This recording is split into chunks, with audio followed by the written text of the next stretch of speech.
ऐकू येत आहे सगळ्यांना? येस. ओके. So welcome. आज ऑफिशियल रविवार आहे. गेले 3 महिने आपण रविवार मध्येच आहोत, पण आज कॅलेंडर मधला रविवार आहे. रविवारची संध्याकाळ आहे. बाहेर मस्त माहौल आहे. बारिश आ रही है. आई एम श्योर सबके हाथ में कॉफी का अपने घर का मग भी होगा. और ये संडे की शाम और बेहतरीन बनाने के लिए लायंस क्लब ठाणे नॉर्थ एक आज बहुत ही मजेदार प्रोग्राम लेके आया है, गप्पा टप्पा विद Sandeep Kulkarni. And I am sure आने वाला 1 घंटा आपको बहुत ही मजे का जाने वाला है, क्योंकि आज हमारे बीच ये जो हस्ती है, इनका जो जर्नी है, तो ये थिएटर से लेके वेब सीरीज तक इतना बड़ा जर्नी है, और हम उनके साथ बातें करने वाले हैं और बहुत ही मजा आने वाला है. मराठी के एक बहुत ही मशहूर कवि है पाडगावकर, तो उनकी एक कविता है, उससे मैं शुरू करूंगी 2 लाईन से की कसं जगायचं, गाणं म्हणत की कणत कणत, तुम्हीच ठरवा. आणि आपलं ठरलेलं आहे की आपण गाणं म्हणत आणि मजेतच जगायचं. मग कितीही लॉकडाऊन मोठा असू दे, कितीही करोनानं थैमान घातलेला असू दे, आपण हसत आणि मजेत राहायचं. तर इथून पुढचा 1 तास हीच मजा आम्ही तुम्हाला देणार आहे. आणि संदीपजींशी मी गप्पा मारणार आहे, हिंदी मराठी जे कहीं जैसे फ्लो में येईल तसं. और बाद में आप उनसे सवाल भी कर सकते हैं, हम तो बातें करेंगे ही.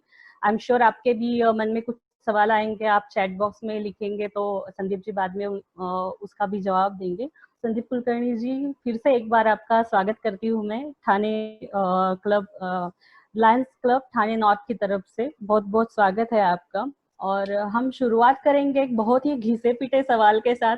आपको भी पता होगा वो सवाल क्या है, लेकिन बहुत क्लीशे है, फिर भी पूछना पड़ता है, क्योंकि ये हर एक व्यक्ति का करियर का एक स्टार्टिंग पॉइंट होता है, और अभिनेता और अभिनेत्री का तो होता ही है, और वो बहुत ही इंटरेस्टिंग स्टार्टिंग पॉइंट होता है कि ये शुरुआत कैसे हुई बेसिकली. जैसे अभी हेमंत जी ने बताया कि जे आर्ट का जो स्टूडेंट था वो अचानक से एंटरटेनमेंट इंडस्ट्री में आया, और कैसे आया, ये जर्नी शुरू कैसे हुआ?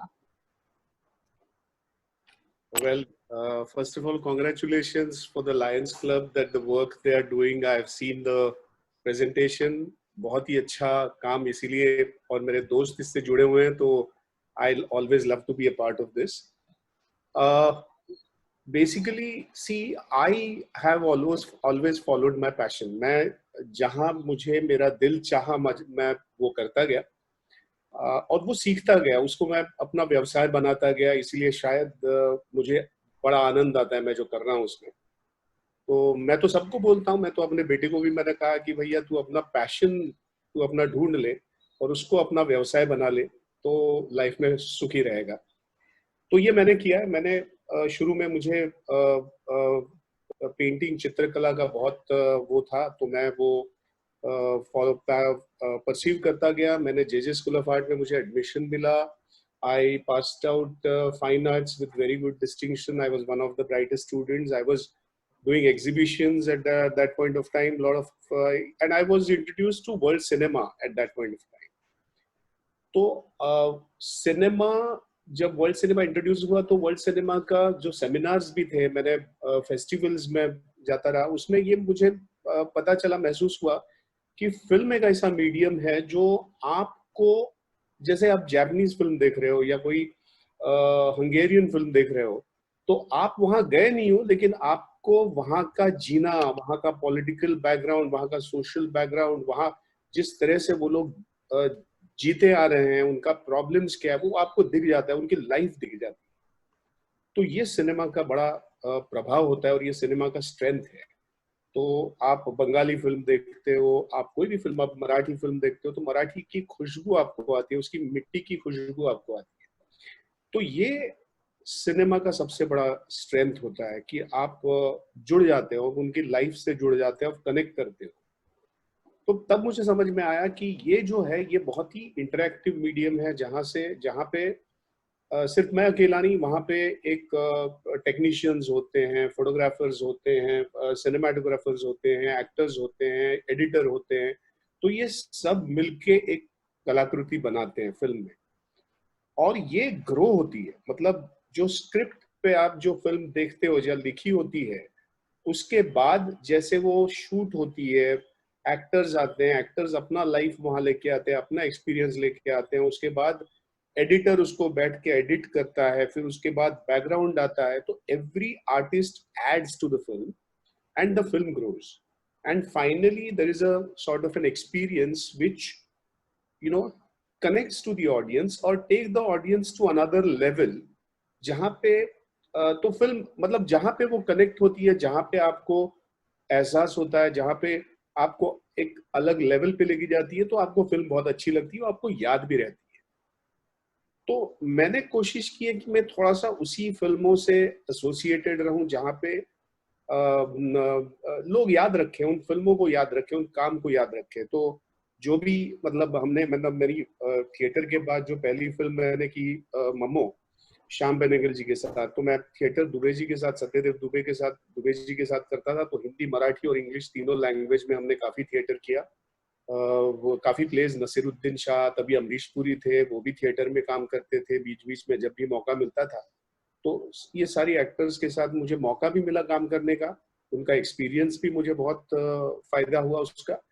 और तब ये करते करते श्याम बेनेगल, गोविंद नहलानी, सुधीर मिश्रा, ये डायरेक्टर्स मेरे प्ले देखने आया करते थे। तो श्याम बेनेगल ने मुझे मम्मो के लिए बुलाया। मुझे वहाँ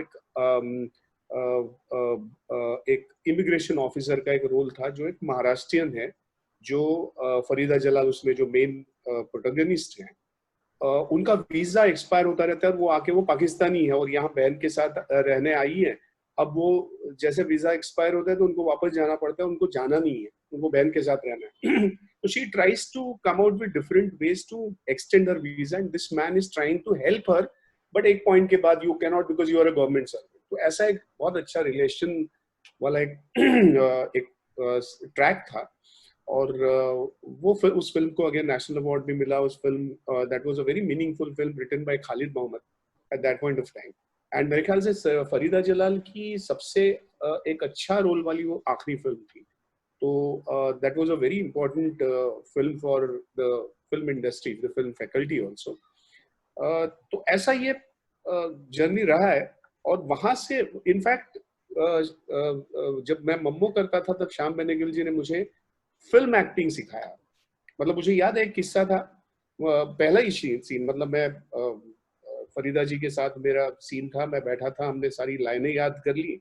और क्योंकि इतना थिएटर वीटर किया हुआ था तो कोई कॉन्फिडेंस का तो वो था नहीं, कॉन्फिडेंस तो पूरा था। लेकिन जैसे ही एक्शन हुआ तो उस समय कैमरा का बहुत एक आवाज आया करता था, एक बहुत बड़ा आवाज आया करता था। तो वो आवाज शुरू होती ही मैं ब्लैंक हो गया। तो समझ में नहीं आया ऐसा क्यों हो रहा है। ऐसा तीसरी बार हुआ, चौथी बार हुआ। तो मुझे समझ में नहीं, मैंने कहा लाइंस तो याद है, सब है। तो श्याम बाबू को ये समझ में आ गया। श्याम बाबू ने कहा कि 2 मिनट जरा रुकिए। मैं तो वो मुझे बगल में ले गए, मुझे मेरे शोल्डर पे हाथ रखा, उन्होंने कहा Sandeep, I have seen your work, you are a very good actor, you are a very good theatre actor, so this is your first film, so I would suggest start believing that the camera doesn't exist. So once you start believing that the camera doesn't exist, you will be a film actor.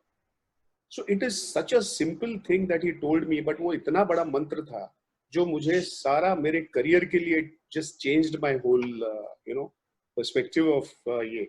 So this is what people do. I mean, big people, experienced people, they contribute. So it's a very collaborative kind of a work. So and you grow with each film, each work. This is what has happened to me. मी थोडंसं पुन्हा तुम्हाला एक अजून थोडं मागे घेऊन जाणार. म्हणजे आपण मम्मो कडून श्यामजींच्या एका स्टाईल कडे आलो आपण कामाच्या, आणि तिथून कसं तो स्टार्ट झाला. आणि म्हणजे खूपच हे लकी गोष्ट आहे की कुठून सुरुवात होते आपली ते खूप मॅटर करतं. म्हणून मला पुन्हा एकदा विचारायचंय की जे जे मधून थिएटरला जाताना दुबेजी हा जो पडाव आहे त्याच्याविषयी थोडा जास्त ऐकायला आवडेल आम्हाला, की दुबेजींशी कशी हे झाली, ओळख झाली, किंवा कसे ते तुम्ही थिएटर मध्ये आलात मुळात. ऍक्च्युली जे जे नंतर जेव्हा मी म्हटलं फिल्मचा माझ्यावरती जेव्हा प्रभाव पडला तेव्हा मी असा विचार केला होता की त्यावेळेला इंटर कॉलेज कॉम्पिटिशन्स वगैरे करायचो आम्ही नाटकाचे वगैरे, आणि काही बक्षीस वगैरे पण मिळाली होती. इनफॅक्ट त्यावेळेला कॉलेजमध्ये असताना सई परांजपे एक सिरियल करत होत्या, इनफॅक्ट तेव्हा दूरदर्शनवरती त्या सिरियल 26 एपिसोडच्याच असायच्या. छोटे बडे नावाची एक सिरीज फर्स्ट इयरला वगैरे होतो कॉलेजच्या. आणि त्या परत आर्टिस्ट आणि त्यांच्या लाईफवरती ती सिरीज होती. त्यामुळे त्या तिकडे आल्या होत्या आणि डीननी माझं इंट्रोडक्शन करून दिलं होतं आणि मी त्या सिरियलचा भाग झालो होतो. सो खरं तर काही तशी इच्छा नसताना किंवा इंटेन्शन नसताना मी ते त्याच्यामध्ये होतो आणि ती मजा आली. म्हणजे सई आणि माझी चांगली एक इक्वेशन जमलं. त्याच्यानंतर त्यांनी एक नाटक केलं, माझा खेळ मांडू दे म्हणून. त्याच्यातही मला विचारलं, मी ते नाटकही केलं त्यांच्याबरोबर. सो मला एक वेगळा एक्सपिरियन्स त्यांच्याबरोबर मिळाला, कारण त्या एक उत्तम लेखिका, दिग्दर्शिका, आर्टिस्ट पण आहेत. त्यांना आर्ट पण खूप छान कळतं वगैरे. सो असं हे करता करता मला त्याची गोडी लागली. सो फिर मुझे ये लगा कि मुझे एक्टिंग या मुझे ये भी सीख लेना चाहिए. So I almost wanted to go to NSD. I had almost kind of planned to go to NSD, National School of Drama. And after my final exams, in fact, during my final exam, after finished my final exam, there was this, Dubeji was doing a workshop with writers in his house. And there were many young writers who were a part of it. And my friend writer Chetan Datar, who was very associated, very close to me, when I was doing inter-college competitions, he told me that why don't you just drop in and see what is happening there. तो मैं गया और उसके बाद वो weekend में हुआ करता था, फ्राइडे सैटरडे संडे. तो मैं 2 वीकेंड वहां पे गया और मुझे इंस्टिंक्टिवली मुझे ऐसा लगा कि जो मुझे एनएसडी में जो सीखना है, अगर इस आदमी के साथ अगर मैंने 3 साल इन्वेस्ट किया तो शायद कुछ अच्छा बनेगा, ऐसा मुझे इंस्टिंक्टिवली लगा था. And that was my great, I don't know, that instinct was my, I would say, I was so lucky that I followed my instinct. And वो 3 साल जो rigorously 3 या 4 साल, उसके बाद तो हम करते ही गए theatre. But that 3 years was my foundation. I really grown. I've क्या कहते हैं, मैं इतना mentored, सारी ज्याला म्हणतात ना दालनं उघडली, हे सगळं त्या 3-4 वर्षामध्ये झालं. आणि एवढं काम केलं होतं आम्ही त्या 3-4 वर्षामध्ये, हिंदी, मराठी आणि इंग्लिश थिएटरमध्ये हे करून, त्यांचे वर्कशॉप्स, त्यांचे हे. आणि ऍज आय सेड, मग नसीर तिथे यायचे, नसीर बरोबर नाटक केलं होतं. अमरीश पुरी होते, जे एक अंधायुग म्हणून एक क्लासिक हिंदीतलं नाटक आहे, ते केलं होतं. सो ह्या सगळ्या गोष्टींमुळे जो एक कॉन्सन्ट्रेटेड असा एक शिक्षण मिळालं ना, ते मला असं वाटतं मला आयुष्यभर पुरेल असं आहे. So that was my strong foundation with Satyadev Dubey. And he himself was very passionate. He was a coach. He was an institute by himself. आम्ही त्याला नेहमी काय म्हणू, त्याला एनएसडी तसं नॅशनल स्कूल ऑफ दुबे असं म्हणजे एनएसडी म्हणायचो, national school of Dubey. So and he was like that. म्हणजे अमरीश पुरीना तर त्यांनीच घडवले, अमोल पालेकरना त्यांनी घडवले. म्हणजे he is been there for years and generations. आणि he always loved to do the coaching, so he's always been a part of our life. There is one generation in industry जी दुबेजींनी घडवली आहे ऍक्च्युली.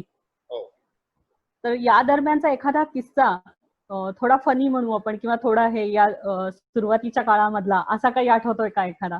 हे शिकताना घडतानाच्या ज्या गोष्टी असतात, आता ती फजिती वाटते पण तो एक शिकण्याचा भाग असतो. वेल, नाही, असे खूपच किस्से आहेत. म्हणजे किस्से म्हणजे मजेशीर, म्हणजे आता त्याला मजेशीर म्हणता येईल, पण त्यावेळेला भयंकर ते, I don't know many people, ते खूप ओरडायचे आणि ते खूप रागवायचे. आणि he was a very tough mentor.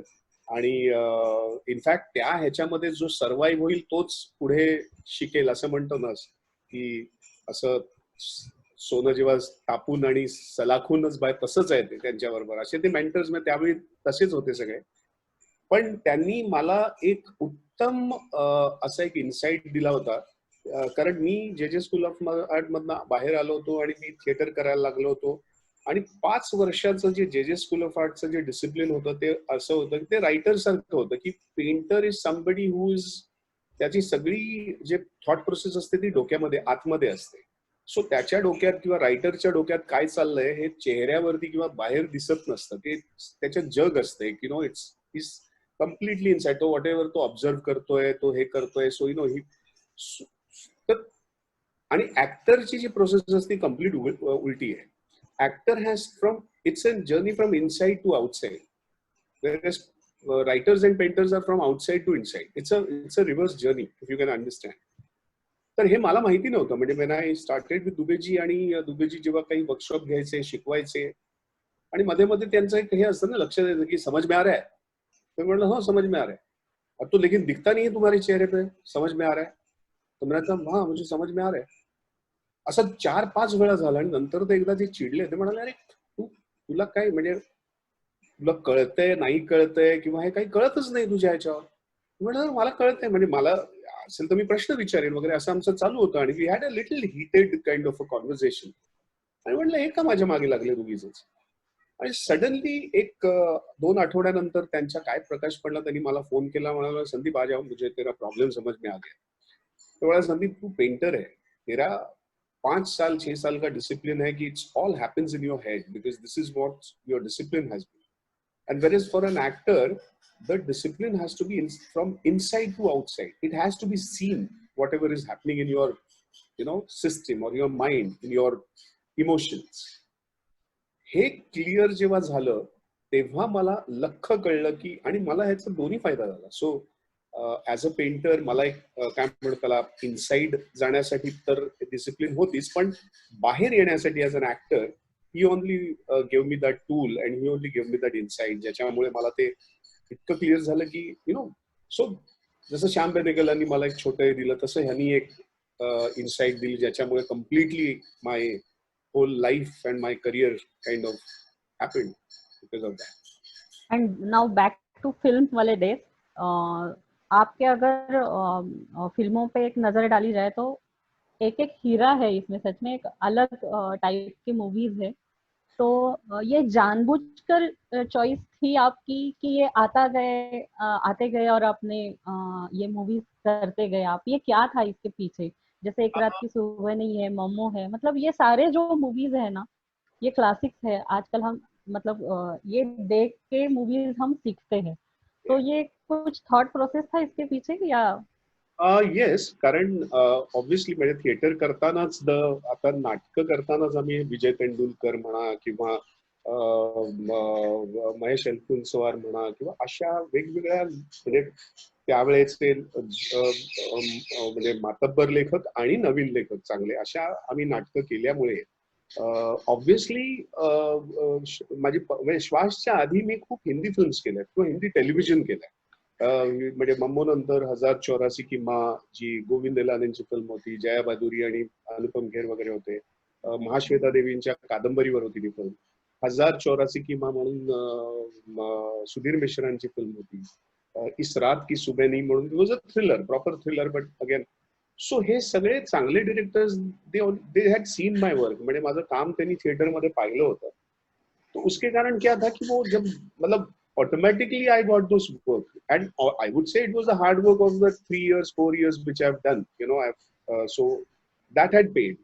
And in fact त्यावेळेला जेव्हा मी जब मैं हिंदी फिल्म ये करता था या हिंदी टेलीविजन में करता था, ये तभी बहुत सारे वो सैटरडे सस्पेंस, एक 9 मलाबार हिल एक सीरीज आई थी, डिस्कवरी ऑफ इंडिया जो श्याम बेनेगल ने की थी, उसमें भी I have done quite a few episodes. So all this very good content was happening on television also. And after that, I couldn't see myself in Marathi films, because उस समय Marathi films were very comedy, and I wouldn't say the names, but I couldn't see myself in Marathi films at that point of time. The way the discipline that I had come from, I wouldn't kind of be comfortable with those kind of films.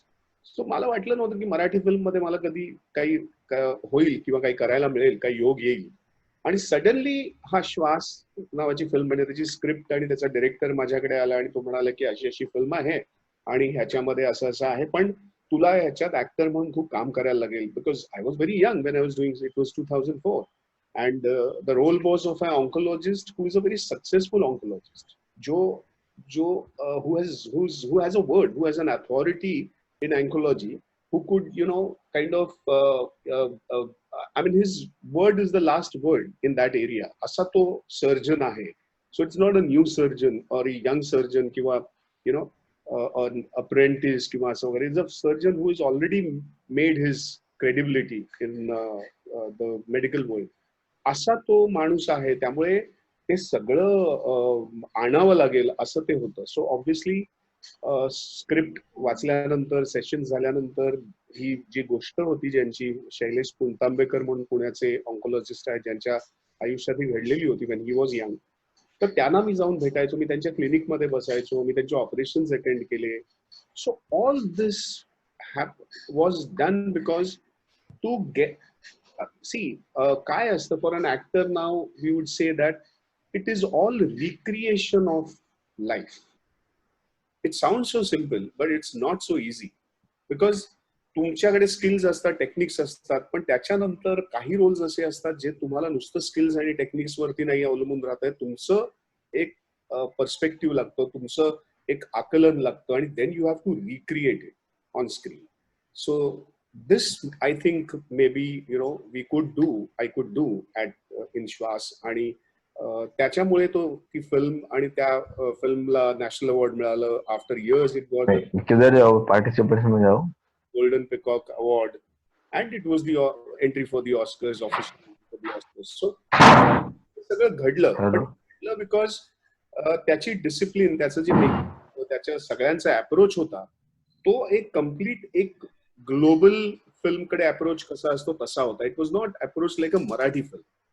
So that is Y बरेच Marathi films आपले आज national अवॉर्डला का जातात किंवा त्यांना का मिळतात, because that approach is like it's a global approach.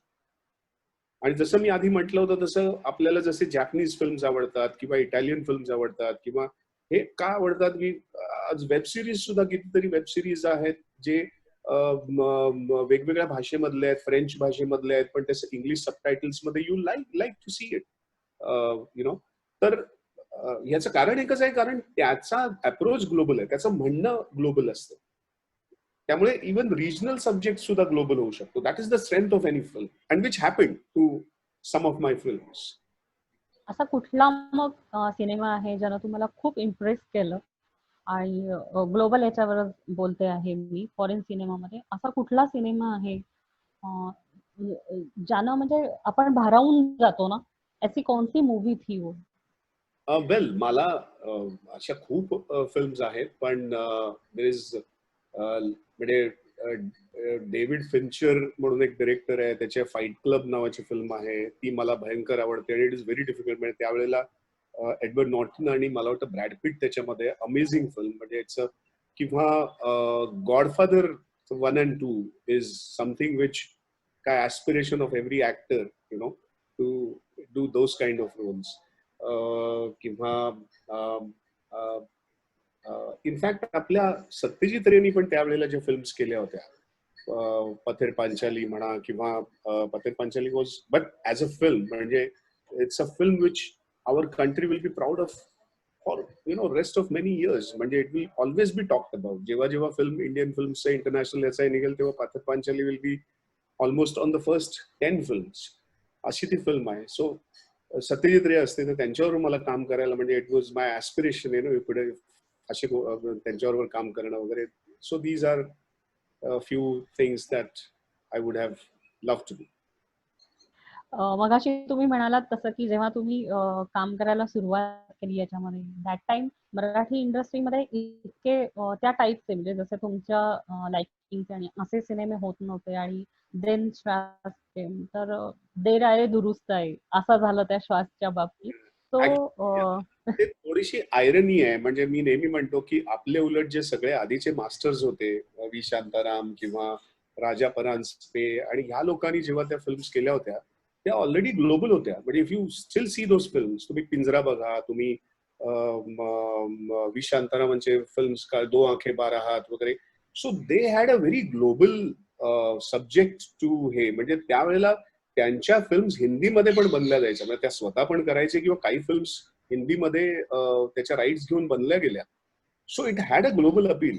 मध्ये काळामध्ये असं झालं होतं सडनली की हे जे विनोदी फिल्म्स आणि जे सगळे आले होते, त्याच्यामुळे व्हायचं काय की they try to copy Hindi films. जुन्या कुठल्या तरी हिंदी फिल्म्स काढून त्याला कॉपी करण्याचा प्रयत्न केला विनोदी बनून. आणि त्याच्यामुळे काय झालं, you couldn't even match that, कारण तुमच्याकडे तेवढे बजेट्स नसतात हिंदीच्या. आणि दुसरी गोष्ट, तुम्ही तुमची मातीची गोष्ट पण नाही सांगतात. So you are borrowing borrowing something which is not in your soil, आणि plus it was made shabbily ना, कारण तेवढं बजेट नव्हतं तुमच्याकडे हिंदीच्या सारखं हे. त्यामुळे ते त्यातनं ऑडियन्स पण मग थोडासा हे झाला, बाजूला झाला मराठी फिल्मचा, जो त्यावेळेला एक गोल्डन पिरियड होता.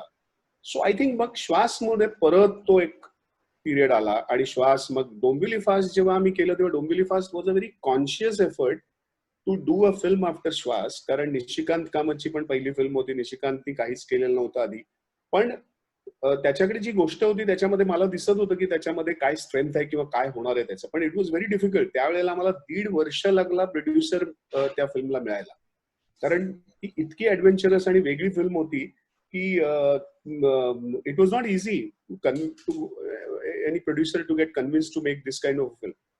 पण जेव्हा फायनली 1.5 वर्षांनी जेव्हा आम्हाला एक प्रोड्युसर मिळाले आणि जेव्हा त्यांनी ती झाली, ती film has repaid him like what ever. I mean त्यांना जे सगळ्यांनाच म्हणजे जे काही त्यातनं मिळालं ते फारच मोठं मिळालं. म्हणजे निशिकांत काय, मी काय, everybody got it. So this is what a good film does to you. आणि त्याच्यामधलं ना, मी जसं म्हटलं तसं हे मेकर्स, ऍक्टर्स आणि ह्यांचं जे कन्व्हिक्शन असतं ना, ते फार महत्वाचं असतं. ती बिलिव्हेबल फॅक्टर असतो एक, की unless you believe, unless the director believes, unless the actor believes in the film, audience will never believe in the film. त्यामुळे हा बिलिव्हेबल फॅक्टर फार महत्वाचा असतो. You can see the film, आणि ती तुम्हाला जर बघता आली तरच ती फिल्म तुम्हाला तशी करता येते. If you can't see the film, त्याच्यामध्ये जर बिलिव्हेबल फॅक्टर नसेल, त्याच्यामध्ये कन्व्हिक्शन नसेल, तर दिस नो पॉइंट मेकिंग. अदरवाईज म्हणूनच एवढ्या फिल्म्स बनतात आणि किती फिल्म्स आपल्यापर्यंत पोहोचतात. It is just because of that. म्हणजे आता डोंबिवली फास्टचा विषय निघालाच आहे म्हणून, तर एक छोटासा किस्सा माझाही या बाबतीतला आहे की त्यावेळेस मराठी फिल्म इतक्या, आणि तो काळ होता तो स्पेसिफिक, तो मल्टिप्लेक्स, सिंगल स्क्रीन हळूहळू कमी आणि मल्टिप्लेक्सची एक क्रेज झाली होती. दॅट टाइम मराठी मूवीजना मल्टिप्लेक्सचे स्क्रीन मिळायचे नाहीत. मराठी मूवीजच मुळात अशा बनायच्या नाहीत इतक्या की ज्या मल्टिप्लेक्स मध्ये जातील. सो आय रिमेंबर माझी जिमची ट्रेनर, जी टिपिकल साउथ बॉम्बे वाली पारसी, तो तिने एक दिवस मला विचारलं, अरे नेहा आपने वो डोंबिवली फास्ट देखा क्या? तो आई सेड नो अभी नहीं देखा. मैंने, क्या बात कर रहे हो, आपने नहीं देखा? क्या मस्त मूवी है. वो सुन के ना, being a Marathi end cinema lover, मुझे इतना प्राउड फील आया था कि कोई एक नॉन मराठी बंदा मुझे वो रेकमेंड कर रहा है वो मूवी. मैं उसी वीकेंड में जाके वो मूवी देखी थी, और वो एक्सपीरियंस ही अलग था. मतलब वो वर्थ था कि एक मराठी मूवी का जो एक जर्नी हम देखते हैं ना, up down up down up down, ऐसा है मराठी मूवीज का, जो एक आसमान पे तो जाती है, फिर बाद में जमीन पर, फिर आसमान, फिर जमीन. तो ये श्वास के पहले का जो हम बोल रहे हैं, तब हम पूरे जमीन पे थे और पता नहीं चल रहा था जमीन से उठ भी पाएंगे कभी कि नहीं. और एक जनरेशन थी, वो वेट कर रही थी कि मेरा वाला मराठी मूवी कब आएगा, जब मैं पैसा डाल के, मैं टिकट लेके एकदम शान से पॉपकॉर्न लेके सामने जाके मल्टीप्लेक्स में मराठी मूवी देखूं. वो मूवी था डोंबिवली फास्ट. तो बहुत ही बढ़िया एफर्ट्स थे. मुझे ये पूछना था, जैसे आपने कन्विक्शन की बात की, जो ये प्रोसेस चल रहा था पूरा, ये तो है कि जब हम कोई काम करते हैं तो ऑफ कोर्स हमें वो एक होता है कि ये अच्छा ही होने वाला काम है, क्योंकि हम अच्छा ही करने के लिए सब करते हैं. लेकिन इतना आपको तब पता था कि ये मूवी इतना आसमान छू लेगी, ये तब आपने सोचा था? जो किया ये मूवी ने, रिकॉर्ड किया, उसके बाद जो मूवी चल पड़ी है ना मराठी, वो टचवुड अभी तक वैसी ही चल रही है. सी दिस इज द काय म्हणतो त्याला, ही जी मॅजिक असतं ना सिनेमाचं, इथेच त्याच्यासाठी आम्ही सिनेमा करतो. म्हणजे बरेच वेळेला सी, मी जसं म्हटलं तसं कन्व्हिक्शन, आमचा बिलीफ असतो, सगळा असतो, पण तो एवढ्या लेवलला जाईल हे खरंच माहिती नसतं. म्हणजे कोणालाच माहिती. शोले जेव्हा बनवला होता तेव्हा त्यांनाही माहिती नव्हतं रमेश सिप्पीला की it will go, it will stay for so many years in Minerva theatres. Nobody knew that. पण ते कन्व्हिक्शन असतं, ते बनवण्याची एक जिद्द असते, ते स्पिरिट असतं, सगळं असतं. आणि ह्याच्यामध्ये कसं असतं, परत ऑडियन्स मेक्स इट बिग. एकदा तो कनेक्ट झाला, एकदा तो ऑडियन्सला हे झाला का, then audience make it big. ही त्याची गंमत असते. सो फिल्मची जर्नी आम्ही नेहमीच म्हणतो, it ends with the audience. It never ends with the film what we have made. Finally it is for the audience. आणि ऑडियन्सनी जेव्हा ती रिसीव्ह करतात आणि मग ते फिल्म बद्दल बोललं जातं, मग ती शेअर होते, मग ते रिपीट बघितलं जातं, then it grows. That is why we make films. पण जसं श्वासच्या बाबतीत सुद्धा म्हणजे कोणालाच माहिती नव्हतं की ती ऑस्कर बिस्कर पर्यंत वगैरे जाईल. We just did it as a काय म्हणतो त्याला इंटिग्रेटेड, त्याच्यामध्ये हे होतं एव्हरीबडी. आणि म्हणून मी नेहमी म्हणतो की फिल्म इज अ टीमवर्क. म्हणजे मी नुसता अभिनय चांगला करून किंवा हे करून होत नाही. There are people, all other people who has to put in their 100%, who has to put in their expertise. तेव्हा ती फिल्म चांगली होते. So it is always a team work. So आणि मराठीमध्ये किंवा रिजनल सिनेमामध्ये ते ही जाण खूप आहे.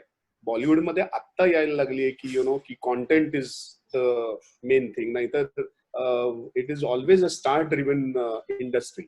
सो आता ते हे झाले आणि डिजिटल आल्यामुळे तर आणखीनच ते आता कन्व्हिन्स झालंय की no, content is going to be the hero. It is not the the main star or whoever. कारण त्याला जर कॅरीच नाही करता आला तर काय करणार. म्हणजे आता तर खूप कॉम्प्लेक्स रोल्स असतात. Look at Bachchan now doing even at this age, doing different kind of roles. म्हणजे आता सुद्धा या वयामध्ये एवढे कॉम्प्लेक्स रोल्स ते करतात. So that is his passion. या वयात सुद्धा त्यांचं जे पॅशन आहे, इट इन्स्पायर्स अस अजूनही. पण मग डोंबिवली फास्ट आणि डोंबिवली रिटर्न मध्ये एवढा मध्ये गॅप का आला? म्हणजे सिक्वल येणारच होता पहिल्यापासून, डोक्यात होतं, काय झालं मध्ये एवढी गॅप का आली? ऍक्च्युली फ्रँकली स्पीकिंग ही सिक्वेल नाही आहे Dombivli return. Dombivli return is a completely different film. फक्त नाव त्याचं एवढ्यामुळे आलं. आता I tell you what, Dombivli fast जेव्हा झालं होतं, जेव्हा ती मोठी झाली, पहिल्याच आठवड्यात अब्बास मस्तान जे हिंदीतले मोठे डिरेक्टर आहे, त्यांनी सगळ्या लँग्वेजेसचे राईट्स विकत घेतले होते त्यावेळेला. आणि हिंदीमध्ये अजय देवगणला वगैरे घेऊन करणार वगैरे असं सगळं त्यांचं प्लॅनिंग पण झालं होतं. पण ते करूच शकले नाही, कारण नंतर ती मराठीमध्येच एवढी मोठी झाली किंवा एवढ्या लोकांनी पाहिले, हिंदीमध्ये पण सगळ्या लोकांनी ती फिल्म पाहिल्यामुळे त्यांना हिंदीमध्ये ती परत करताच आली नाही. Because the film was already consumed, it was already seen by people. So finally ते मेड तमिळमध्ये जाऊन त्यांनी माधवनला घेऊन केली, पण ती तमिळमध्ये तेवढी चालली नाही, कारण ते जे कल्चर आहे, ट्रेन कल्चर आहे. सो हे हे हे कळलं पाहिजे की कुठला विषय कुठे कनेक्ट होतो, कुठल्या विषयाची जॉग्रफी आणि हे कशी कनेक्ट होते, हा सगळ्याचा अवेअरनेस असायला लागतो to make a film, when you make a film. The other thing is, the question is, I think the question was, what was the question? दोनों में इतना गैप क्यों था? अगर वो सिक्वल है तो दो मूवीज में इतनी गैप क्यों आई? तो त्यावेळेला डोंबिवली फास्ट एवढं चालल्यामुळे बऱ्याच लोकांनी, प्रोड्युसरनी, म्हणजे मला पण अप्रोच केलं की ह्याचा सिक्वेल होईल का, ह्याचं सेकंड पार्ट होईल का. So I said it cannot. कारण एक तर तो कॅरेक्टर मरतो, आणि दुसरी गोष्ट, ज्या इंटेन्सिटीला ती अख्ख्या फिल्म मध्ये एवढी इंटेन्सिटी आणि एंडला ते एवढी इंटेन्स फिल्म होते, त्याच्यावरती तुम्ही कसं जाणार आणि कसं होल्ड करणार फिल्मला. How can you. So it is not possible to make a sequel out of it. हे कन्फर्म होतं. त्यामुळे आम्ही ते अगदी म्हणजे धुडकारून लावलं होतं. आम्ही त्याच्यात पडलोच नाही. डोंबिवली रिटर्न ही फिल्म म्हणजे मी माझं जेव्हा प्रोडक्शन हाऊस सुरू केलं आणि मी माझी एक फिल्म आधी केली होती प्रेमसूत्र म्हणून, लाईन प्रोड्यूस केली होती. त्याच्यानंतर माझा मित्र आहे मुलुंडचा, महेंद्र तेरे देसाई. हा माझा थिएटरचा जुना मित्र आहे, लेखक पण आहे. जब्बार पटेलांबरोबर त्यांनी खूप काम केलेलं आहे. He was one of the ADs with Jabbar Patel वगैरे. So he had an experience. त्याच्याकडे ही एक गोष्ट होती जी मध्यमवर्गीय माणसाची होती, जो सबर्ब मध्ये राहतोय, जो एक फोटोग्राफर आहे, जो मंत्रालयामध्ये PR डिपार्टमेंटमध्ये फोटोग्राफर म्हणून काम करतोय, आणि त्याच्या हाती असं काहीतरी लागतं ज्याच्यामुळे त्याचं आयुष्य बदलतं. अशी ही गोष्ट होती. आता ही गोष्ट इतकी डोंबिवली फास्टची आठवण करून देणारी होती, कारण ती परत कॉमन मॅन, सबर्ब मध्ये राहणारा, असं सगळं ते होतं.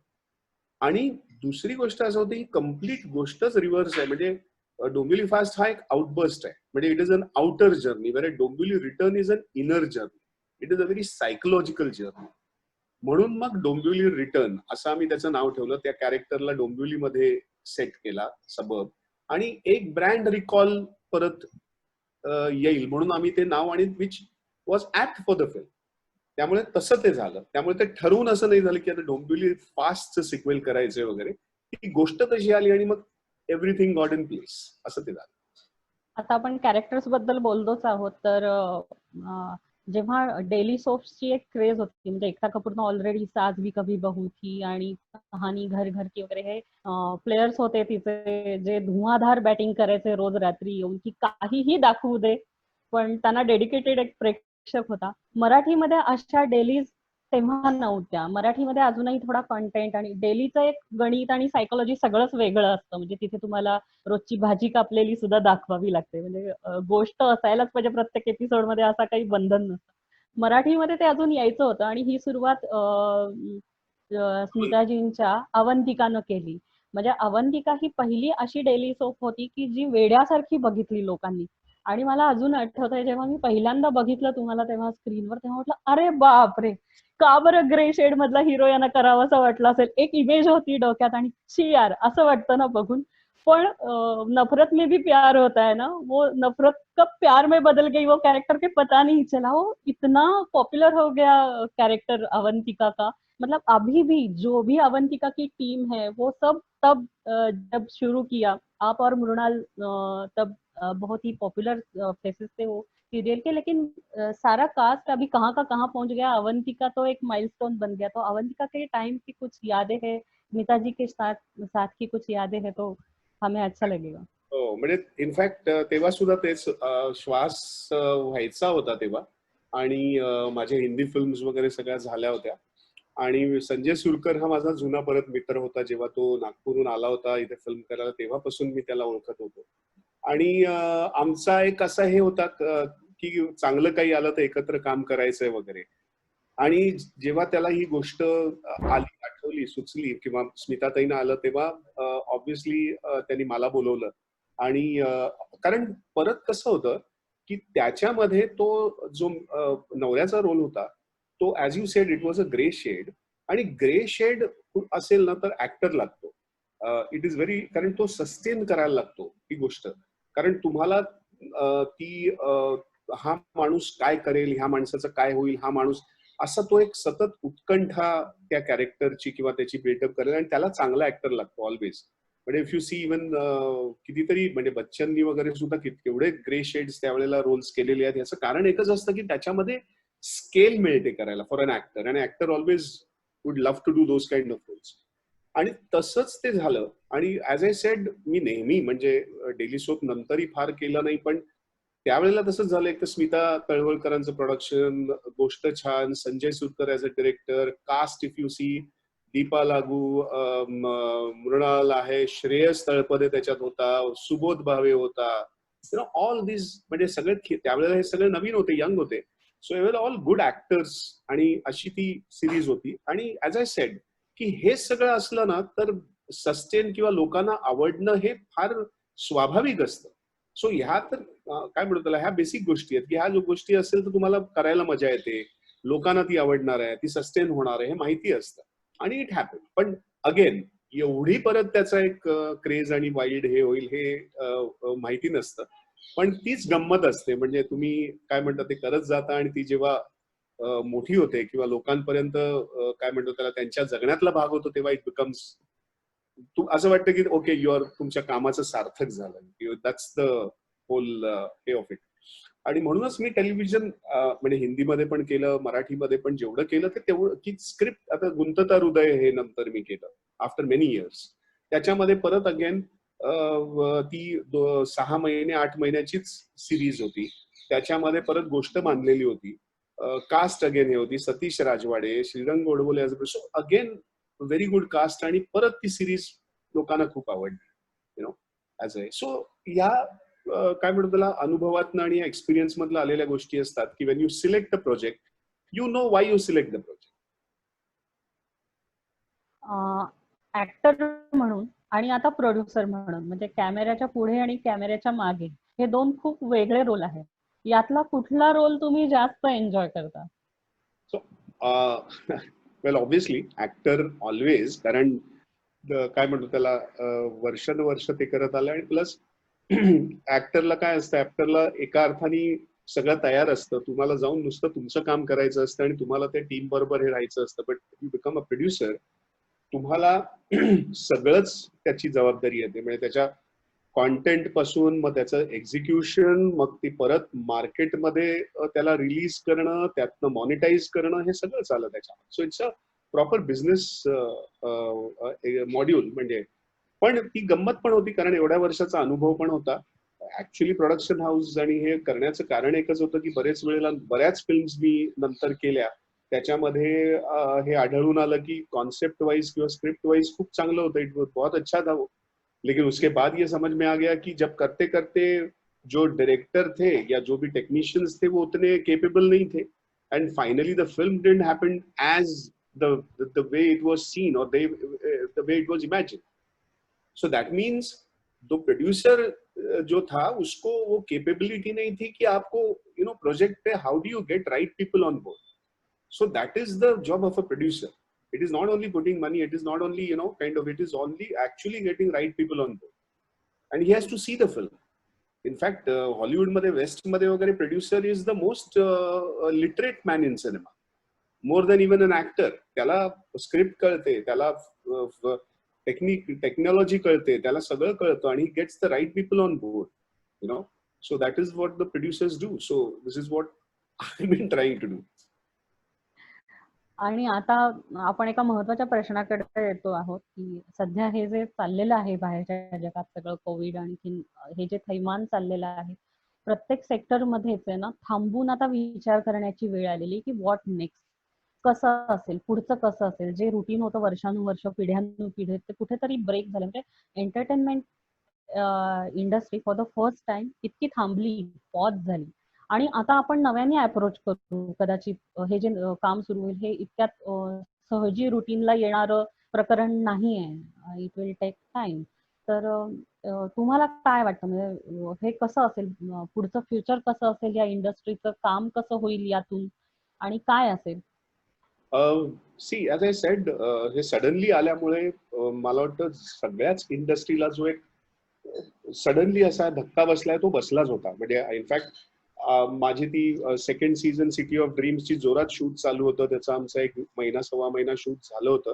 म्हणजे आमचं 40% शूट झालं आणि सडनली हे आलं, त्यामुळे ते मध्येच थांबली. आणि आता ते म्हणजे कधी ओपन होईल, कधी दिसेल हे माहिती नाही. सो आणि मेजरली काय होतं की ऍक्टर म्हणून आता वेब सिरीज मध्ये तर it is like a 7 hours film, म्हणजे एवढी ती मोठी असते ना. सो तुम्हाला त्या कॅरेक्टर मध्ये तुम्ही घुसलेले असता, तुम्हाला ते सीन्स वरती तुम्ही काम केले, सडनली आता ब्लॉक आला आणि परत ते रिक्रिएट करणं वगैरे, ते ठीक आहे, that is not an issue. But point is की त्या वेळेचं जे आउटडोर शूट्स होतं किंवा तुम्हाला जे ज्याला आम्ही तामझाम म्हणतो त्या ह्याचं स्केलचं आता पुढे जमेल नाही जमेल, it's all in a very वेग सिच्युएशन आता. बट लेकिन positively after some first month after that, everybody now is in a reboot mode, so all actors, all writers, whatever we are interacting, और हम जो भी अभी बात कर रहे हैं, सबको अपना rebirth करना पड़ेगा. सबको राइटर्स को नए तरीके से लिखना पड़ेगा. Like even the OTT platforms, the film people, they're all thinking of how do you shoot in minimum locations and still make it interesting with minimum characters, the story which can be said in short or whatever. So forms चा पण एक हे चाललेलं आहे की कुठल्या form मध्ये सांगायचं, कुठल्या, असं सगळंच हे चालू आहे, उत्खलन चालू आहे. तो ये मेरे ख्याल से सबके लिए है, मतलब even actors. End now all the stars are sitting at home, all big stars who were busy are sitting at home, and everybody is skeptical ki now will they sustain as those stars. We don't know, because how many people will get work after this is opening. But then people who are kind of introspecting and ready to kind of recreate or take a rebirth and see it in a new way, they will definitely again sustain, and they will kind of bounce back, especially in terms of mediums also. I think online and digital medium is going to go in a big way. That is going to kind of be the main medium now, the main this thing for content now. कारण आता ती सवय झाली आहे लोकांना, habitual झालेत लोक. त्यामुळे आता थिएटर्स मध्ये जाऊन किती लोक बघतील हे माहिती नाही, वी डोंट नो. आणि So digital world will be the big world, and that is going to be the main stream now. So we all are now, in terms of content, in terms of acting, आम्ही सगळंच digital space वरती यायचा प्रयत्न करतोय. So me as a even as a producer, or we are also thinking of getting the performing art, जे नाटक आहे, नृत्य आहे आणि म्युझिक आहे, त्याला डिजिटल वर्ल्ड वरती कसं आणता येईल. Because for web series and films, there is already Netflix, there is Amazon, there is Hotstar, there are big platforms which are already there and they're established and new. But there's not yet a big platform who can get all the performing arts on digital space. So this is what we are trying to do. So we have been for last 1.5 months, we are deeply into it. We are almost kind of also getting collaborated with a very big platform, which I'll announce soon as we kind of do the final agreements and whatever. So that platform will be a big platform where we can, get all the performing art, shoot the performing art, we'll get all the performing art, and then that can be there on the digital platform. So people don't have to go to see a play in a theater. They can see it at home. And again, there will be a global audience. There'll be an audience, wider audience all over the world, so people sitting in US, in Canada, they can see this Marathi plays, Hindi plays, so Gujarati plays. So all this is a whole world that we are trying to explore. So this wouldn't have happened if this COVID wouldn't have happened, right? So अशा खूप गोष्टी, त्याचा एक exploration आणि नवीन गोष्टी आता सुरू होतील. त्या दृष्टीनं ही इष्टापत्ती म्हणली पाहिजे. Yeah. एक वेगळं काहीतरी एक्सप्लोर करायला मिळतं. आणखीन हे आपण या गप्पाटप्पांच्या शेवटच्या टप्प्यात आलेलो आहोत. इथून पुढे आपण आता काही कोणाचे प्रश्न असतील तर कुठलाही प्रश्न तर त्याची उत्तरं संदीपजी देतीलच. आणि मनातले प्रश्न तुम्ही टाईप करेपर्यंत मला वाटतं संदीपजींना याचा छानसा समारोप करायला आवडेल या गप्पांचा. जसं त्यांचं कवितांचं प्रेम आणखीन हे, तर प्लीज एखादी कविता होऊन जाते. इतका छान माहोल आहे बाहेर. Okay. I hope Kavita वगैरे people will be there to listen to this Kavita, because Kavita is something which is sometimes काही लोकांना ते थोडंसं त्याचा कंटाळा येऊ शकतो. But I would end up here with a very good poem, again tribute to my mentor, my guru Satyadev Dubey, ज्यांची खूप आवडती कविता ही आहे आणि त्यांच्याच ह्याच्यामुळे ती माझी आवडती झाली. आमचे आवडते कवी आहेत भवानी प्रसाद मिश्र, नॉर्थचे आहेत कवी ते, आणि त्यांनी खूप अशा छान कविता लिहिल्या आहेत. त्यांची एक कविता आहे गीत फरोश. सो ते इनफॅक्ट कंटेम्पररी होते. हे सगळे साहिल लुधियानवी आणि त्यावेळेचे जे सगळे गीतकार आहेत त्यांचे ते सगळे कॉन्टेम्पररी होते, भवानी प्रसाद मिश्र, आणि ते हार्डकोर कवी होते असे सगळे. आणि सडनली साहिल लुधियानवी आणि ह्या लोकांनी फिल्म सॉन्ग्स लिहायला सुरुवात केली, फिल्मी गाने लिखना इन्होंने शुरू कर दिया. तो ये भवानी प्रसाद मिश्रा बड़े चिढ़ गए थे. उन्होंने कहा कि यार हम तो कवि है, हम अपना ऐसे कैसे तुम अपना कविता किसी को बेच सकते हो और गानों के लिए हिंदी फिल्मों में कैसे बेच सकते हो आप. तो वो बड़े चिढ़ के उन्होंने ये कविता लिखी थी गीत फरोश. तो ये है कविता उनकी जो उनके अंदर से निकली थी जब उनके साथीदार सब गाने लिखते गए फिल्म में. तो इनकी ये कविता है गीत फरोश. जी हाँ हुजूर, मैं गीत बेचता हूँ, मैं तरह तरह के गीत बेचता हूँ, मैं किस्म किस्म के गीत बेचता हूँ. जी माल देखिए, दाम बताऊंगा, बेकाम नहीं है काम बताऊंगा. कुछ गीत लिखे हैं मस्ती में मैंने, कुछ गीत लिखे हैं पस्ती में मैंने. ये गीत सख्त सरदर्द भुलाएगा, ये गीत पिया को पास बुलाएगा. जी पहले कुछ दिन शर्म लगी मुझको, पर बाद में अकल जगी मुझको. लोगों ने तो बेच दिए ईमान, आप न हो सुनकर ज्यादा हैरान. मैं सोच समझकर आखिर अपने गीत बेचता हूँ. जी हाँ हुजूर, मैं गीत बेचता हूँ, मैं तरह तरह के गीत बेचता हूँ, मैं किस्म किस्म के गीत बेचता हूँ. ये गीत सुबह का है, गा कर देखिए. ये गीत पहाड़ी पर चढ़ जाता है, ये गीत बढ़ाए से बढ़ जाता है. ये गीत भूख और प्यास भगाता है, जी ये मसान में भूख जगाता है. ये गीत भुआली की है हवा हुजूर, ये गीत तपेदिक की है दवा हुजूर. कुछ और गीत भी है दिखलाता हूँ, जी सुनना चाहे आप तो गाता हूँ. जी छंद और बेछंद पसंद करे, जी अमर गीत और वे जो तुरंत मरे. न बुरा मानने की इसमें बात, मैं ले आता हूँ कलम और दावात. इनमें से भाया नहीं नए लिख दूं, नए चाहे नहीं गए लिख दूं। मैं नए पुराने सभी तरह के गीत बेचता हूँ। जी हाँ हुजूर, मैं गीत बेचता हूँ, मैं तरह तरह के गीत बेचता हूँ, मैं किस्म किस्म के गीत बेचता हूँ जी। गीत जन्म का लिखूं, मरण का लिखूं, गीत जीत का लिखूं, शरण का लिखूं। ये गीत रेशमी है, ये खादी का, ये गीत पित्त का है, ये वादी का। कुछ और डिजाइन भी है, ये इल्मी, ये लीजिए चलती चीज नई फिल्मी। ये सोच सोच कर मर जाने का गीत, ये दुकान से घर जाने का गीत। दिल लगी कि इसमें क्या बात, मैं तो लिखता ही रहता हूँ दिन रात। तो तरह तरह के बन जाते हैं गीत जी, रूठ रूठ कर मन जाते हैं गीत। बहुत ढेर लग गया, हटाता हूँ, ग्राहक की मर्जी, अच्छा जाता हूँ। या भीतर जाकर पूछाइए आप, है गीत बेचना वैसे बिल्कुल पाप? क्या करूं मगर लाचार हार कर अपने गीत बेचता हूँ। जी हाँ हुजूर, मैं गीत बेचता हूँ, मैं तरह तरह के गीत बेचता हूँ, मैं किस्म किस्म के गीत बेचता हूँ। क्या बात है. क्या बात है, क्या बात है. क्या Good. बात आहे. आपण आपल्याला पहिला प्रश्न छान इंटरेस्टिंग आलेला आहे की अगर संदीप कुलकर्णी जी फिल्म स्टार नहीं होते तो क्या बनना पसंद करते? वेल अनडाउटेडली पेंटर ही होता मैं तो। अपना क्या कहते हैं, मैं I would have been a visualiser and painter and I would have been travelling all. In fact when I was in college, मैं तो मेरा तो वो था कि मैं पेरिस जाके सेटल हो जाऊं, पेरिस में अपना एक स्टूडियो अपना बनाऊं और वहां जाके अपनी जिंदगी गुजारूं और पेंटिंग करता रहूं। और वहां ऐसा मेरा पूरा वो था। ये दुबे जी ने हमको यहाँ पे रूट कर दिया। So I would have been a painter. Okay.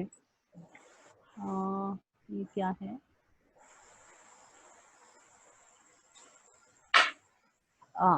बहुत बड़ा सवाल है, मैं शॉर्ट में आपको बताती हूँ. शौनक जी का सवाल है ये कि जो एंटरटेनमेंट इंडस्ट्री में जो कटथ्रोट कंपटीशन है, यहाँ पे आपको एक मेंटोर की जरूरत होती है.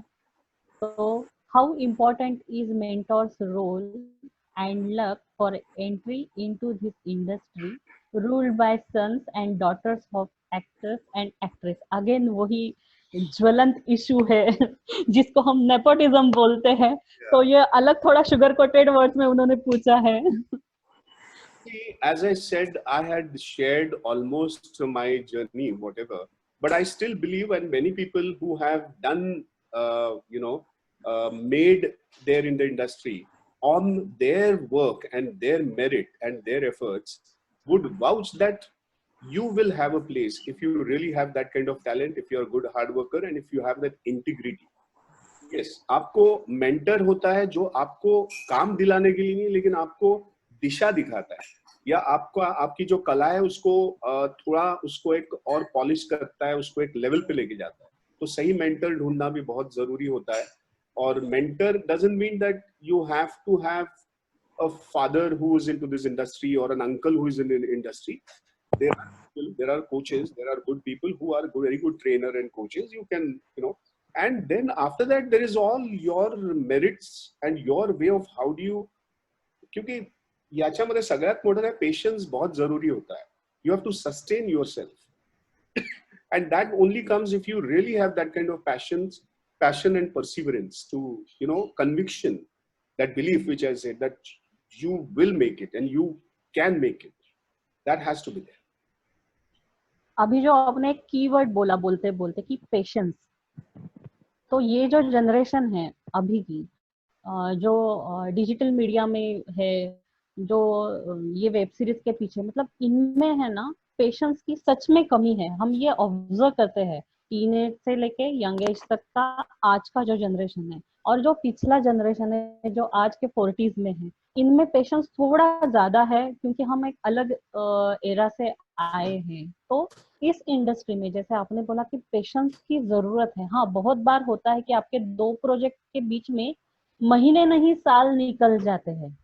तो वो जब पैच आता है बीच वाला ब्रेक का, तब आप पेशेंस से क्या करते हो वो आपका अगला जर्नी डिसाइड करता है. तो ये पेशेंस के बारे में कि एक यहाँ पे जो यंग लोग देख रहे हैं जिनको यहाँ पे आना है, तो ये पेशेंस के बारे में क्या बोलेंगे आप कि क्या करना चाहिए? दो अगर ब्रेक है, आपको अगला प्रोजेक्ट नहीं मिल रहा है, तो उसके बीच में क्या करना चाहिए?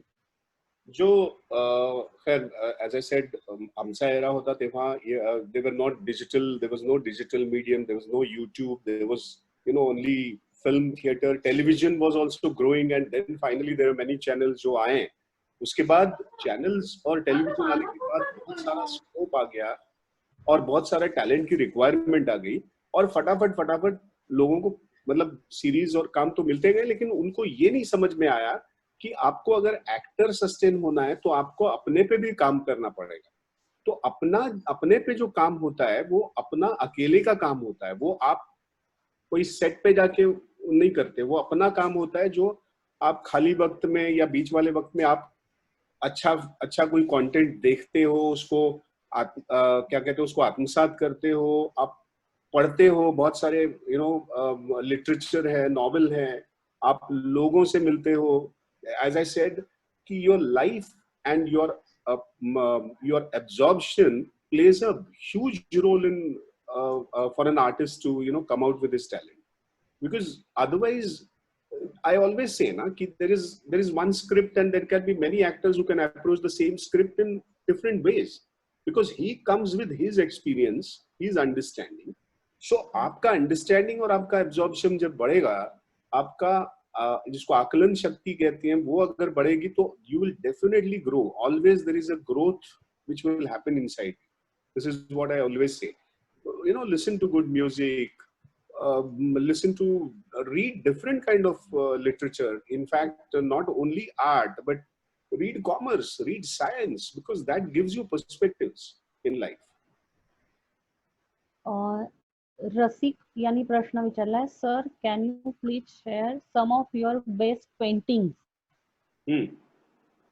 My best paintings. पेंटिंग्स, त्यांना पेंटिंग्स बघायची आहेत तुमची. सो इज इट आता तर म्हणजे obviously they're all very small, but as I said, that process of painting has been kind of almost like not stopped, but एक rigorously होता थे, उसको काफी साल हो गए. So काफी तो मेरे कुछ दोस्त हैं, कुछ ये वो सारे पेंटिंग्स अब उनके पास हैं. तो मैं तो अभी बस थोड़ा सा स्केचिंग और थोड़ा सा वो करता रहता हूँ जब भी वक्त मिले. तो वो तो खैर मैं कभी दिखाऊंगा आपको, जब भी हो, जिनका है उनका वो ले लो, मैं उनको दिखा. सुप्रिया यांनी प्रश्न विचारलाय, कोणता कॅरेक्टर रोल करायला आवडेल. आवडेल. Well, as I said, I have tried to do different roles, which gives me a little more challenge also. That is one thing. I'll just give you an example of where Shwas and Dombili Fast are very intense roles, very kind of close to reality. So there's a film called Gair. I don't know how many people have seen it. It's there on Amazon. So now Gair is a very good entertainer and very good drama thriller, which is told in a very good way. And I played a double role in that. And the whole challenge was, this person, ये दो व्यक्ति हैं लेकिन दिखते एक ही हैं, एक जैसे. So that was the challenge. See, because if you have appearance wise, if you want to change something, it is very easy to kind of portray two different people. But here आपको दिखता वो same है लेकिन आपको दो व्यक्ति वो करने हैं उस फिल्म में. So that was the challenge, and which was a brilliant film at that point of time. And it ran for 9 weeks when it was released. It's there on Amazon if you want. So I always want to get into this new challenges as an actor, as I said. So it comes from a script. So if you ask me, there are various roles that I want to do. Biopics, I want to do, different role. I want to do Baba Amte. I want to do. I'm right now we are already in the midst of a film called, which is a biopic on Mahatma Phule. So we have done say 50-60% of the shoot already. So I'm playing that, which is again a very kind of a role, which is a very challenging role, which is go into that era and how that man could at that point of time, understood and very boldly came with his wife and came out in the society and wanted to make social reforms at that point of time. तो वो तो बड़ा, तो ये ऐसे काफी roles हैं, and I would rather say that I wouldn't be predictable even while saying that I want to do this. It should come in a script. It should come in an idea where it should excite me कि अरे ये करने में मजा आएगा. That is what I always look for. Typical Bollywood masala movie जिथे logic नसतं, काही नसतं, फक्त एंटरटेनमेंट आणि एंटरटेनमेंट असते, तर असा कुठला पॉप्युलर रोल आहे जो तुम्हाला करायला आवडला असता रादर? मला तो करताच येणार नाही finally. I cannot do that because it's not there in my system. कारण मी कन्व्हिक्शन कुठून आणू? सी, गोविंदाचं कन्व्हिक्शन मी नाही ना आणू शकत. I am not Govinda. But if I definitely like Govinda because the way he gets that conviction to do those kind of roles आणि तुम्हाला तो होल्ड करतो काही वेळेला. But there are few actors ज्याच्यामध्ये स्टोरी मध्ये दम नसतो, but that actor, you know, but आता तो जमाना पण गेला. But now even audience would not sit through a whole film which doesn't have any story, which doesn't have any head or tail. So they wouldn't invest time in that. So आता तर ते राहिलंच नाहीये. And which is very good. So everybody now has to make an effort to do a good story, come with a good story, and think of a good story. So right. I cannot be a part of this. रसिक यांनी विचारले, sir, oh wow, sir, how you could develop your good Hindi accent? Sorry? आप इतनी अच्छी हिंदी कैसे बोल रहे हो? कैसे, कहाँ से ये लिया आपने? हाँ, ये जो मैंने पहले कहा कि मैं सत्यदेव दुबे जी के साथ जब थिएटर करता था मतलब अभी भी वो है, क्योंकि वो हमारे अभी भी लाइफ में है. जो अगर वो नहीं है आज, वो इस दुनिया में नहीं है, लेकिन हम अभी उन्हीं की वजह से हम लोग आज हैं. तो तभी हम बहुत हिंदी पे काम करते थे. हिंदी, जैसा मैंने ये कविता सुनाई, मैं तो बहुत सारी कथाएं हैं जो मैं याद करके मैं परफॉर्म करता था. काफी कथाएं मुझे याद जब हम थिएटर करते थे. काफी हिंदी में प्लेस किए हुए हैं. तो इसीलिए Hindi has been like a second language और like almost like a parallel like Marathi. It became like my way of life. So it comes very easily to me now. So that's why I could work also in Hindi very well. म्हणजे मला हिंदी मध्ये काम करताना असं वाटत नाही की हा मराठी ऍक्टर आहे, because त्याचा रिदम आणि ते करेक्ट येतो आपोआप, because I have done lot of training in that. आणि त्यांचा प्रश्न लगेच अपडेट केलेला आहे कि then your famous dialogue please. My famous dialogue. या उनको एक डायलॉग सुनना है. आता मी see this becomes like I have already माझं काय म्हणतो, एक माझी अत्यंत आवडती कविता आणि अत्यंत आवडती म्हणजे काय म्हणतो त्याला, त्याच्या मेमरीज खूप असलेली अशी मी तुमच्या समोर प्रेझेंट केलेली आहे. सो आणि ती कविता अगेन मी अख्खी ऐकवली, त्यामुळे काय होतं की त्याचा एक अख्खा एक्सपिरियन्स मिळतो. पण डायलॉग काय होतं की डायलॉगची इंटेन्सिटी आता होऊच शकत नाही, because even if I say it now it will never be with that intensity. It will just be a उगीच असं रिपीट केल्यासारखं होतं. So if anybody tells me to do a dialogue, I generally try to avoid it, कारण त्या इंटेन्सिटीमध्ये किंवा त्या ह्याच्यामध्ये जो डायलॉग बोलला जातो ते इथे रिक्रिएट होऊच शकत नाही असं बोलताना. Sandeep ji, can you guide on certain medium for kids who wish to learn or are interested in theater or acting? Any particular words of wisdom for very young aspirant? अबोली तेलवणे यांनी विचारलाय प्रश्न हा की यंग यांना तुम्ही काय सांगा? As I said, you have to first of all be passionate about this, because as I said ki passion matters a lot of things. It cannot be like मी हे try करून बघतो वगैरे, it will never sustain. मी आत्ताच सांगतो, because unless you have a passion from inside for this, it will never sustain. It will stop. Second thing is त्याच्यामध्ये शिकण्याची इच्छा, patience आणि सतत रियाज. म्हणजे it is like any other profession. It is like if you do engineering, you have to, it's not just, you have to learn engineering in college. You have to again keep on applying engineering everywhere else, and you have to continuously think in those terms. तसंच आहे ते.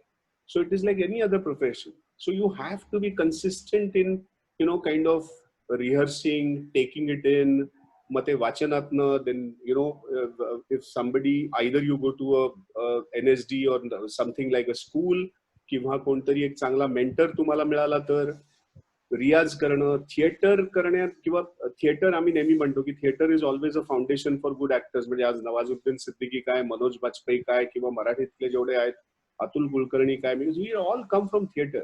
कारण त्याच्यामध्ये जी रियाज होतो ना, त्या रियाज मध्ये काय होतं, तुमच्या सगळ्या गोष्टी, तुमच्या ज्या सगळ्या चुका आहेत किंवा तुमचं जे सगळं हे आहे ते सगळं तिकडे तुमचं हे केलं जातं, टेस्ट आणि एरर्स सगळे केले जातात. आणि त्याच्यानंतर जो तुम्ही 3 वर्षानंतर 2 वर्षानंतर थिएटर करून येता तेव्हा ऑलरेडी तुम्ही एका लेवलवर पोहोचलेले असता, तुम्ही तयार असता. So you just have to go in to the market and get hold of work and you can do it. So हा रियाज खूप महत्वाचा. It is like getting trained as an engineer or getting trained as a medicine man, right? दोन वेगळ्या व्यक्तींनी प्रश्न विचारलाय, पण प्रश्न एकच आहे की when do we see next of your when do we see next film of yours in Hindi? आणि दुसरा असाच प्रश्न आहे, what is your next target in film? Same की Okay. नेक्स्ट काय आहे? So one is as I sed की Mahatma फुलेंवरती biopic चालू आहे, त्याचं 50% शूट झालंय. So that we have to, जेव्हा हे सगळं थांबेल, आणि कारण तो पिरियड फिल्म असल्यामुळे इट्स ऑल सेट्स आहेत आणि हे आहेत, त्यामुळे हे कम्प्लिटली थांबल्याशिवाय ते तर सुरू होणं कठीण आहे. So that is one thing which we want to eagerly complete and that will be see. Second thing is the second season of City of Dreams Hotstar वरती. त्याचं पण एक 50% शूट झालंय, ते लगेचच्या लगेच जसे थांबल्यानंतर ते शूट होऊन कम्प्लीट होईल. डोंबिवली रिटर्न आम्ही गेल्या वर्षी फेब्रुवारीमध्ये मराठी रिलीज केला, पण आम्ही त्याची हिंदी पण बनवलेला आहे. So Hindi film will be seen mostly on digital platform now. आमचं ऑलरेडी काही प्लॅटफॉर्म बरोबर बोलणं चालू आहे. So that film will be seen soon on any of the digital platform, Dombivli return in Hindi. आणि then there are a couple of projects on films also आणि web series also which are in pipeline, जे हे सगळं हे झाल्यावरती लवकरात लवकर सुरू करू. नयना तारे यांनी विचारलंय, तुमचा आवडता को स्टार कोण? माझा आवडता को स्टार एक तर Mrinal, as I said, she is been there with my 2 major projects.